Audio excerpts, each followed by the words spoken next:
Alright, so I decided to do this tutorial for people who want to start parkour but they're a little discouraged, you know, like I might be overweight, or I don't know if I have the physical ability to do it.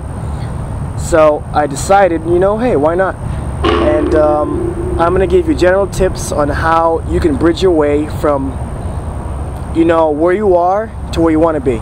First step is keep it simple. People think, oh, you know, I have to be able to do like a large gap or a huge jump. And of course, some of you already know this, the precision is where you're landing accurately on one point. Okay? So, say if you're not fit and you could only do this, then the best thing to do is start what you can do. Alright? Do what you can. And then, as you get better, try 2 feet.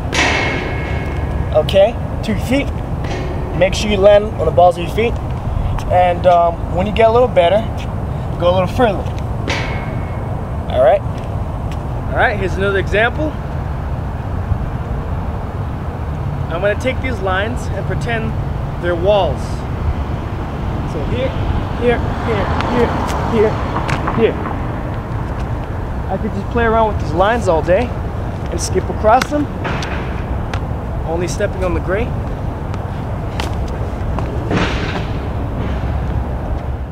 Like I said before, keep it simple. You can only do this, do that, okay? And this is just an example. You can only do these, you can only do that.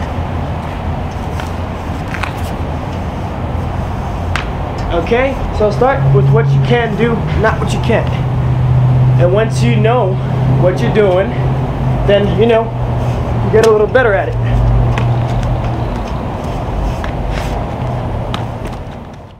Abuse lines.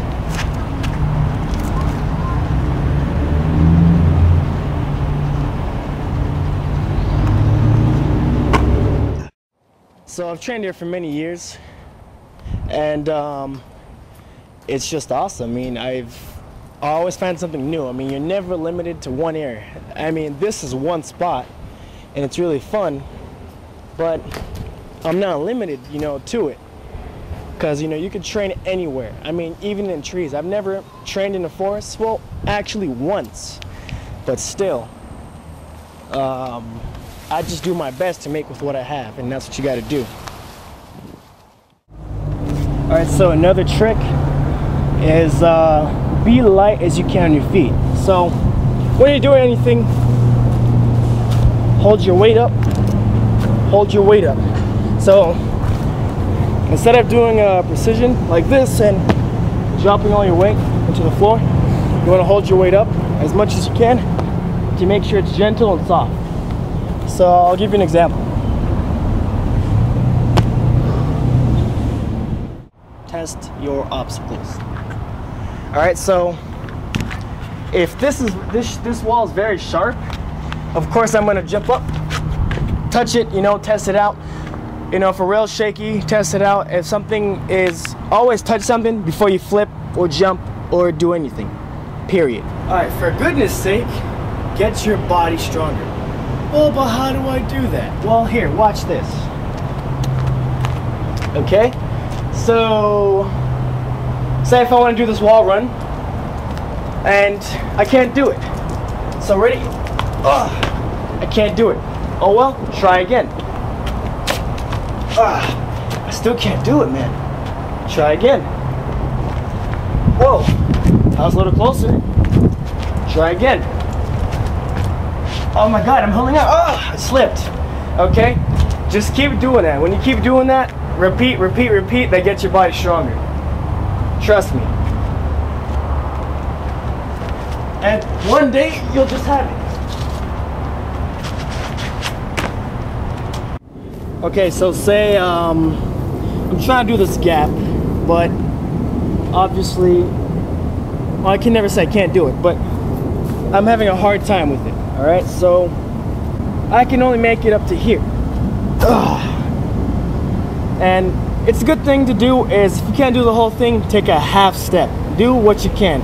If you can make it up to an inch, then keep doing that. And little by little, you'll get to where you want to be. Oh, that was really close, right? Keep practicing, and then eventually, bam, you got it. Okay, so this is a first-person view. What do you see you can do here? I'm looking at one area right now, and you probably think, oh my god, it's so boring. Or maybe not. Alright, so the camera's a little shaky. I'm walking through and I'm looking at this area, and you have to train your eyes to see differently. That's one thing that I learned from a good friend of mine, is look at everything differently. How can I use this? How can I use this curve right here? It's not even a curve, a line. How can I use this?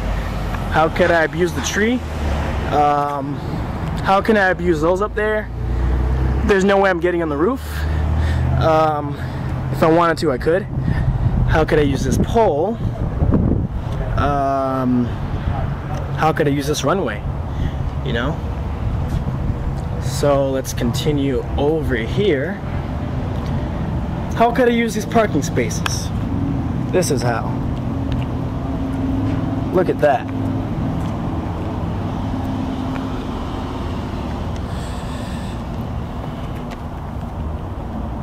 Okay, do a 360 on this. Alright, stuff like that.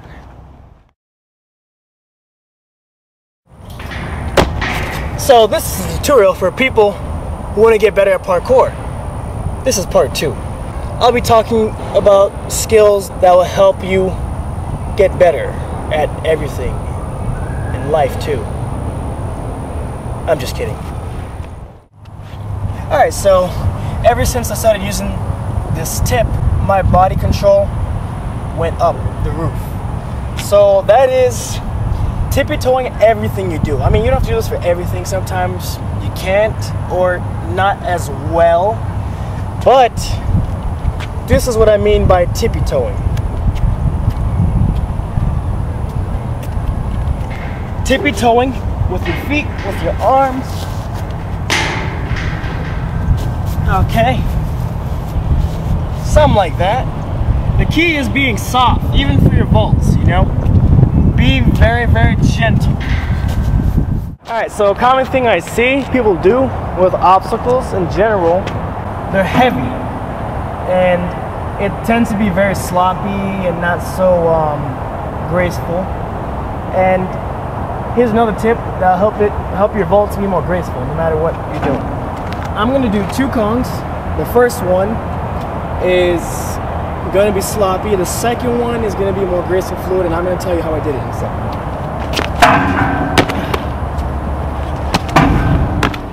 So what I did with those vaults, the first one, it was sloppy because I put all the weight on my hands, and that's what caused it to be more rigid, and it's like I'm stopping myself. You know, the more weight you put down on an obstacle, it could be for any vault you do. And for the second one, why I flew over and I still kept my momentum is that I touched it lightly. I basically gave it a soft pat, and that gives you more power, speed, everything you need.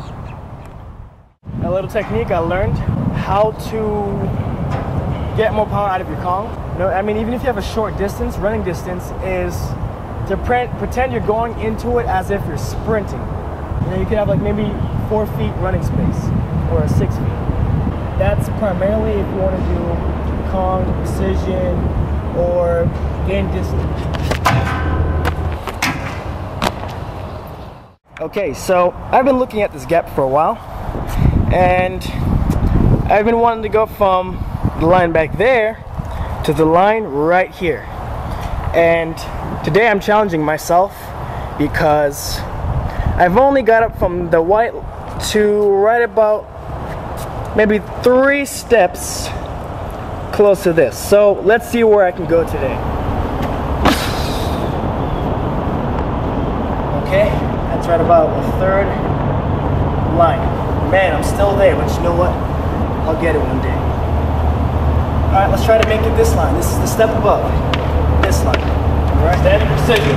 3, 2, 1.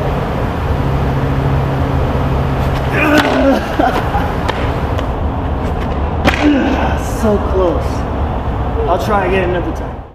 Next tip is, sometimes you gotta take off your shoes because your ankles, feet, they don't have feedback, they don't feel the ground. Imagine wearing gloves on your hands and you wouldn't be able to touch everything and know where everything is. So it's not as accurate. So imagine the same thing with your feet being encased in shoes. Not that shoes are bad, but you'll have 10 times more control if you go barefoot, because barefoot, you have the ultimate feedback, brain to foot feedback, and it prevents a lot of injuries. You have no idea. If you know where your ankles are, that's your foundation. You need those to walk, run, jump, do everything. So if your feet, ankles are messed up, then, you know, doing parkour if you're running might not be easy if you have a weak foundation. So let me show you something cool.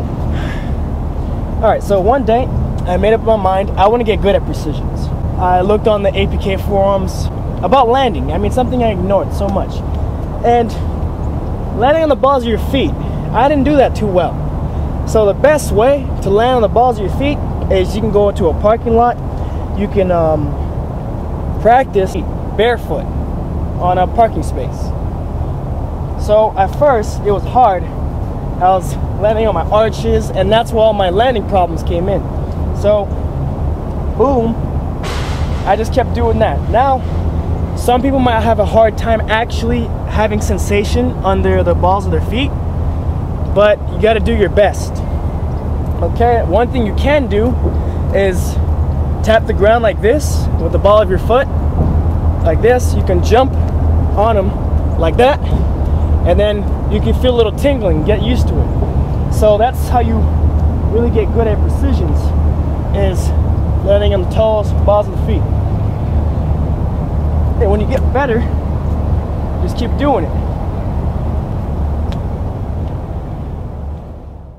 Here's some examples to get used to barefoot.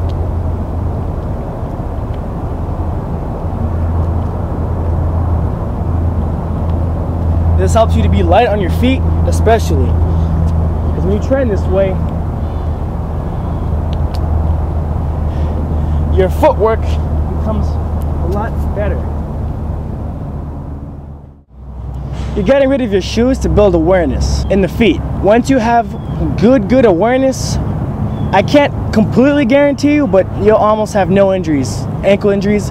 And also remember to stretch. You gotta stretch your ankles. Like if you can only go this far, that's not good. All right, keep doing them every day until they get flexible and as strong as possible. Strong feet, happy feet. Make sure to like, favorite, subscribe. Peace.